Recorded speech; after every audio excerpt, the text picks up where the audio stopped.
Good afternoon, CFM. This is our Saturday workout. Let's finish up testing week with a fun Metcon. This is a pyramid style workout, so you'll do each exercise twice except for the one right in the middle, right? The 10 wall walks, which no one wants to do twice anyway. So let's begin with 3 rounds through. We'll start off with some handstand kickups. How you get to body weight on your hands is up to you, from a very entry level. So like a, what am I calling this? Inchworm, right? Yeah, inchworm, right? Get your head between your arms and just walk out and hold in that inchworm position. Next one would be a pike walk up on a bench. So I've got my toes on the bench and I can kind of walk my hands back. There's a little bit more weight on my hands. Next one would be like putting my feet on the wall and walking up that way. And then after that would be kicking up to the wall and then kicking up in the open space, right? So kick up on the wall would look like this. Kick up in open space would look like this. Any way you slice it, we're trying to get body weight on our hands. We're trying to practice the repetition of that movement 3 times, okay? So no more than 30 seconds on that little piece of the warm up. Next one we'll do is heel toe rocks. So back on the heels, up on the toes, full range of motion for those calf, ankle, and Achilles muscles. Air thrusters, thumbs at the shoulders, squatting down, extending up, reaching overhead, right? Front foot elevated split squat. Get your plate out that you're gonna use in the workout. Plant that front foot on top of the plate. Back foot is about the same length as a lunge, and my goal is driving that knee as far forward of my foot as I can with the heel staying planted on the plate, okay? And this one is actually more difficult the lower the plate is, right? So a 45-pound plate is usually fine. 35-pound plate is slightly more challenging, but definitely work on the pliability of all those tissues. It's a fantastic knee rehab exercise. Unweighted on those, just a stretch, and then finish with cat cows, right? So quadruped position, arch up, cat position, and then belly towards the floor, cow position. And we're thinking about rolling the pelvis both directions as far as we can, but slowly, gently, not jerking or like jamming it into a painful position, all right?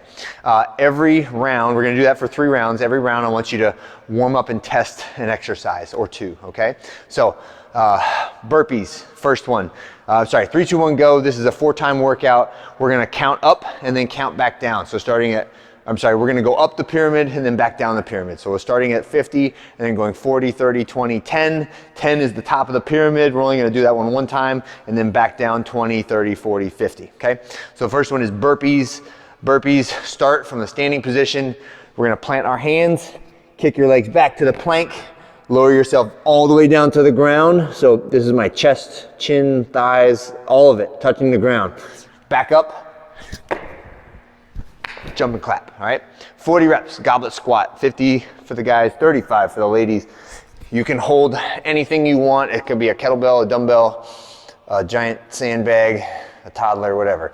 All right, squat all the way down, hips below parallel. Extend the hips at the top.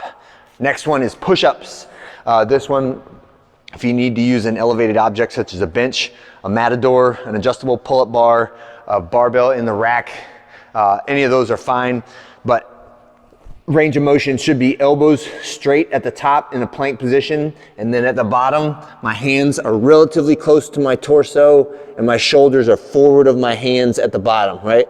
Make sure when we do push-ups, I don't want to see you out here with the elbows extended and my hands forward of my shoulders. This is a bad position for the shoulders to be into.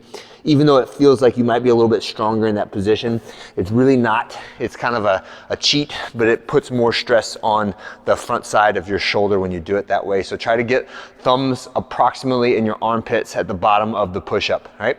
And then the other thing is a lot of times, I think I'm touching the ground, right, when at the bottom, but I'm doing like this, right? So yes, technically I'm touching the ground. I wanna see your collarbones as close to the ground as you can get them. So think like neutral neck, right? Keeping that chin tucked, right? And getting as much of your body to touch the ground at the bottom of the push-up as possible. 20 reps of a plate ground to overhead. So I'm just holding my plate, touching the ground with it, extending the hips and reaching straight up overhead. Try to get the arms in line with the torso at the top like so, okay? So ground to overhead is not right here, right? It's right here, all right? Next one is a wall walk up. Wall walk up, I'll start with my feet planted on the wall and my body at the bottom of the push-up position, okay? Every rep, I gotta come back to the bottom of the push-up position. I'm gonna push up and back like so, and then reach one foot up as high as I can reach it, and then the other foot matches, and then I walk backwards until my nose touches the wall, and then walk out in control, back down to that bottom position, okay? 10 reps of that. I'm just warning you right now, it's gonna suck. But it's a really good exercise for working on shoulder strength. Your substitute for that is a pike walk on the bench or an inchworm on the floor, all right? Those will be our substitutes for the wall walk up today. And then you go all the way back down the ladder, 20, 30, 40, 50. At the end of that 50 burpees, you are all done. And that is it for today, it for the week. Make sure that you guys logged all of your stuff from testing week so that you have good benchmarks to go back to as we resume our next week or our next cycle of 18 weeks of training. Thank you very much, and I'll see you guys on Monday.